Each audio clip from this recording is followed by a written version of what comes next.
มากินแกงหน่อไม้เด้อครับเด้อมื้อนี้ครับพี่น้องเบิ่งร้อนๆจากเตาเลยพี่น้องเด้อนี่ครับ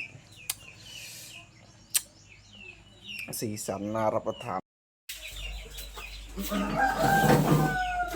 มาครับ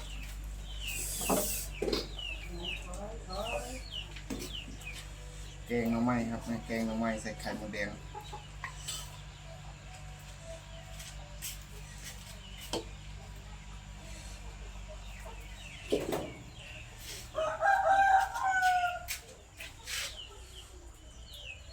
เบิ่งพี่น้อง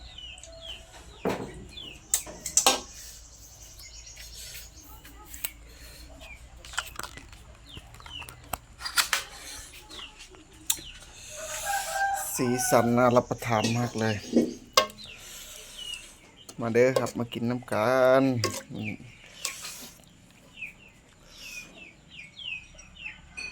ฮ้อน